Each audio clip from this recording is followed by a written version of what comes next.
السلام علیکم ورحمۃ اللہ وبرکاتہ۔ میرے پیارے آقا علیہ الصلاۃ والتسلیم کے پیارے دیوانوں، خاتون جنت حضرت فاطمۃ الزہرا رضی اللہ تعالی عنہا کی کنیزوں، تذکرۃ الانبیاء کے درس نمبر 62 میں آپ تمام کا استقبال ہے۔ ہم اس وقت سن رہے ہیں اللہ کے نبی داؤد علیہ السلام اور سلیمان علیہ السلام کی سوانح۔ آج کے درس میں انشاءاللہ ہم داؤد علیہ السلام کی خلافت اور عدل و انصاف کا حکم سماعت کریں گے۔ آئیے حسب معمول درود شریف کے ساتھ آج کے درس کا آغاز کرتے ہیں۔ آپ تمام سامعین اکرام سے گزارش ہے کہ میرے ساتھ مل کر حضور اکرم صلی اللہ علیہ وسلم کی بارگاہ میں آپ بھی ہدیہ غلامی درود و سلام کے انداز میں پیش کر لیں۔ الصلاۃ والسلام علیک یا رسول اللہ، الصلاۃ والسلام علیک یا حبیب اللہ، الصلاۃ والسلام علیک یا نبی اللہ، وعلی آلک واصحابک یا نور اللہ صلی اللہ تعالی علیہ وسلم۔ میرے پیارے آقا علیہ الصلاۃ والتسلیم کے پیارے دیوانوں، خاتون جنت حضرت فاطمۃ الزہرا رضی اللہ تعالی عنہا کی کنیزوں، ہم نے اب تک اللہ کے نبی داؤد علیہ السلام کے تعلق سے بہت ساری چیزیں سنی۔ آج کے درس میں انشاءاللہ ہم آپ کی حکومت اور عدل و انصاف کے تعلق سے سماعت کریں گے۔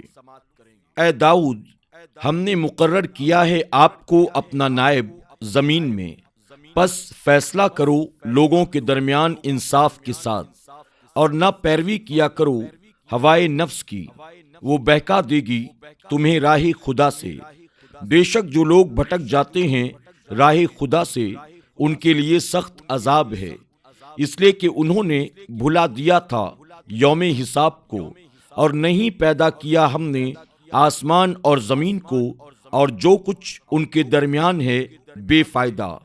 یہ تو کفار کا گمان ہے، پس بربادی ہے کفار کے لیے آگ کے عذاب سے۔ کیا ہم بنا دیں گے انہیں جو ایمان لائے اور نیک عمل کرتے ہیں ان لوگوں کی مانند جو فساد برپا کرتے ہیں زمین میں، یا ہم بنا دیں گے پرہیزگاروں کو فاجروں کی طرح؟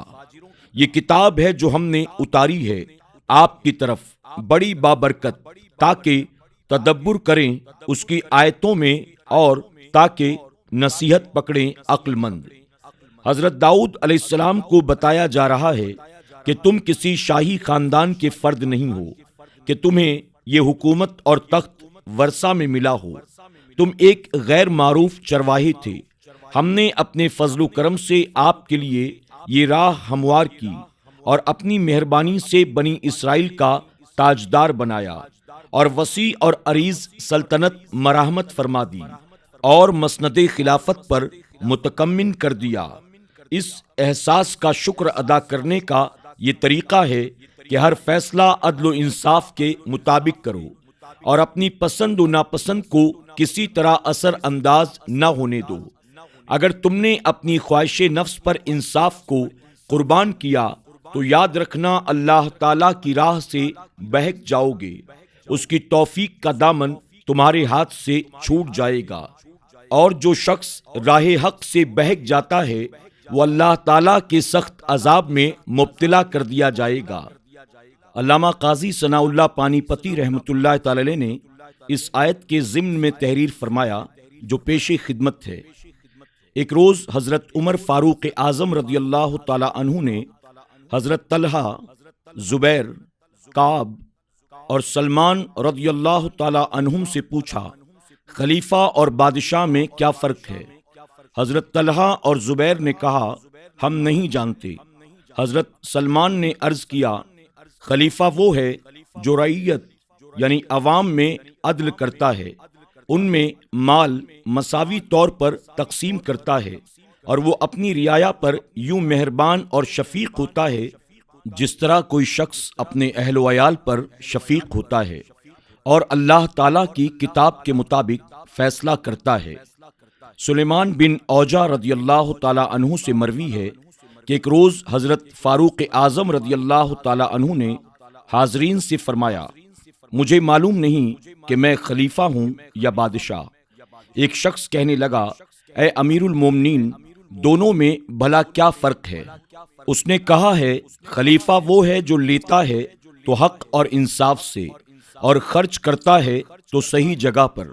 اللہ تعالیٰ کے فضل و کرم سے آپ ایسا ہی کرتے ہیں، اور بادشاہ وہ ہوتا ہے جو لوگوں پر زور اور ستم کرتا ہے، اس سے لیتا ہے، اس کو دیتا ہے۔ یہ سن کر حضرت عمر فاروق اعظم خاموش ہو گئے۔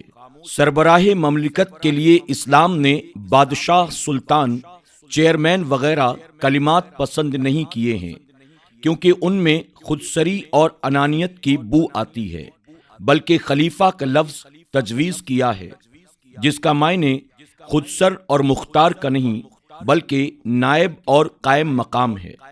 یہ لفظ ہی بتا رہا ہے کہ مملکت اسلامیہ کا سربراہ اپنے رب کا نائب ہوتا ہے، اور نائب کا کام اپنے آقا کے احکام کی تعمیل کرنا ہے اور اس کے ارشادات کے مطابق اس کے دیے ہوئے اختیارات کو استعمال کرنا ہے۔ یہ وہ فرق ہے جو دنیا کے دوسرے نظاموں اور اسلام کے نظام سیاست میں بنیادی اہمیت کا مالک ہے۔ قرآن پاک نے یہاں خلیفہ کی ذمہ داریوں کو بڑے مؤثر انداز اور پیرائے میں بیان کر دیا ہے کہ اس کا فرض اولین یہ ہے کہ وہ عدل و انصاف کے تقاضوں کو پورا کرے۔ فیصلہ کرتے وقت خارجی چیز، سفارش، کوئی طمع، کوئی خوف، حتیٰ کہ اپنے ذاتی مفاد کو بھی اس پر اثر انداز نہ ہونے دے۔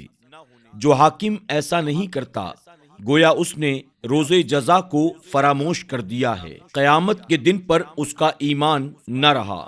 زبان سے وہ ہزار دعوے کرے کہ وہ قیامت پر ایمان رکھتا ہے، اگر وہ فیصلہ کرتے وقت میزان عدل کو برابر نہیں رکھ سکتا تو اس کو یہ دعویٰ کرنے کا قطعاً کوئی حق نہیں۔ اور جو لوگ قیامت پر یقین نہیں رکھتے، اسے فراموش کر دیتے ہیں، ان کے لیے عذاب شدید ہے۔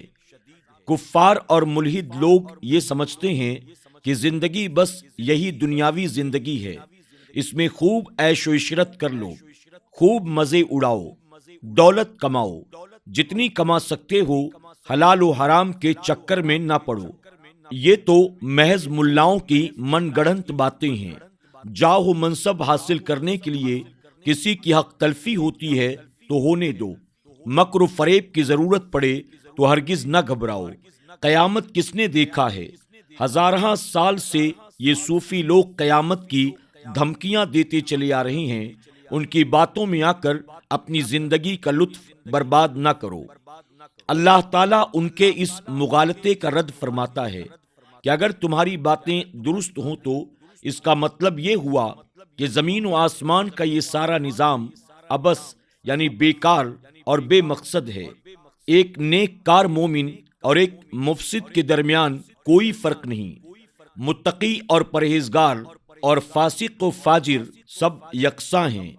سن لو، اس کائنات کے خالق ہم ہیں، اور ہم نے کوئی چیز بھی عبث یعنی بیکار اور بے مقصد پیدا نہیں کی۔ ہم علیم بھی ہیں، حکیم بھی، ہمارا کوئی کام حکمت سے خالی نہیں۔ قیامت آئے گی اور ضرور آئے گی، اس روز متقی اور پرہیزگار ہمارے انعامات سے مالا مال ہوں گے اور فاسق و فاجر ذلیل ہوں گے۔ حق کا بول بالا ہوگا اور ہر قسم کی غلط فہمیاں دور ہو جائیں گی۔ حضرت داؤد علیہ السلام کے جالوت کو قتل کرنے کا واقعہ حضرت طالوت کے واقعے میں انشاءاللہ تعالی ذکر کیا جائے گا۔ میرے پیارے آقا علیہ الصلوۃ والتسلیم کے پیارے دیوانوں، خاتون جنت حضرت فاطمۃ الزہرا رضی اللہ تعالی عنہا کی کنیزوں، اسی کے ساتھ داؤد علیہ السلام کا باب مکمل ہوا۔ اب آئیے حضرت داؤد علیہ السلام کے جانشین حضرت سلیمان علیہ السلام کی سوانح سماعت کرتے ہیں۔ اعلیٰ حضرت مولانا احمد رضا خان فاضلی بریلوی رضی اللہ تعالی عنہ نے ورث کا معنی جانشین کیا ہے۔ حضرت سلیمان علیہ السلام آپ کی بادشاہت اور خلافت کے جانشین بنے۔ مال و دولت کی وراثت یہاں مراد نہیں، بلکہ نبی کریم صلی اللہ علیہ وسلم کے ارشاد کے مطابق انبیاء اکرام کے مال و دولت کا کسی کو وارث نہیں بنایا جاتا ہے۔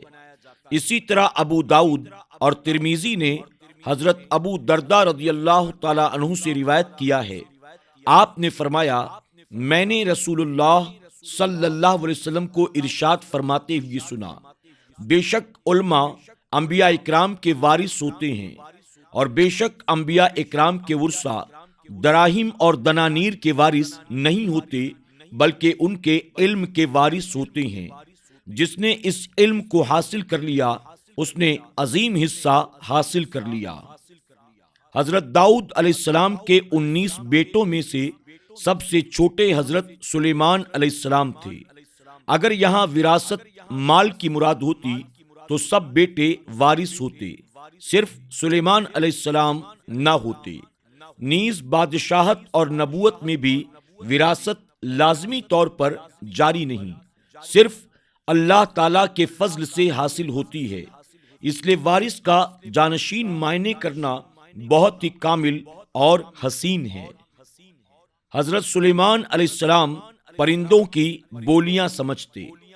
انہوں نے کہا، اے لوگوں، ہمیں پرندوں کی بولی سکھائی گئی اور ہر چیز میں سے ہم کو عطا ہوا، بے شک یہی ظاہر فضل ہے۔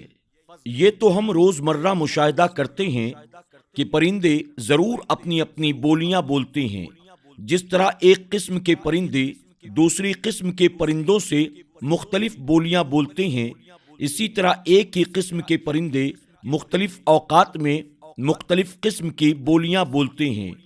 ایک دوسرے سے لڑتے ہوئے ان کے بولنے کا انداز اور ہوتا ہے، ایک دوسرے سے محبت کے وقت ان کی گفتگو کا انداز مختلف ہوتا ہے۔ جب ان پر کوئی درندہ یا شکاری حملہ کرنا چاہے تو ان کے کلام کی نوعیت اور ہوتی ہے۔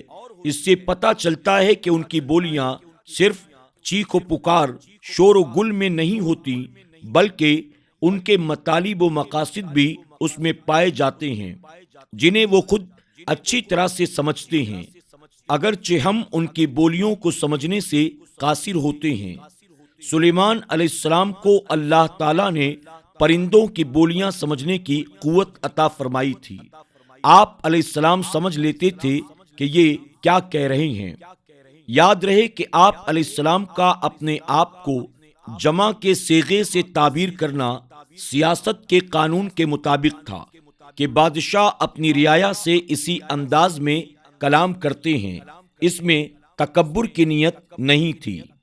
بعض حضرات نے کہا کہ پرندوں کی بولیاں حضرت سلیمان علیہ السلام اور ان کے باپ حضرت داؤد علیہ السلام دونوں ہی جانتے تھے، اس لیے جمع کا صیغہ لایا گیا ہے، لیکن یہ قول درست نہیں، کیونکہ یہ ثابت نہیں کہ حضرت داؤد علیہ السلام بھی پرندوں کی بولیاں جانتے تھے۔ حضرت سلیمان علیہ السلام نے مور کی آواز کو سن کر کہا، یہ کہہ رہا ہے کہ جیسا کرو گے ویسا بھرو گے۔ ہدہد کی آواز کو سن کر کہا، یہ کہہ رہا ہے کہ اے گناہ گاروں، اللہ تعالیٰ سے مغفرت طلب کرو۔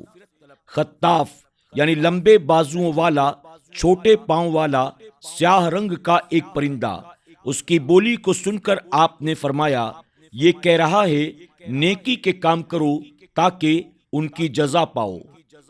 قمری کی آواز کو سن کر کہا، یہ تسبیح پڑھ رہی ہے، سبحان ربی الاعلیٰ۔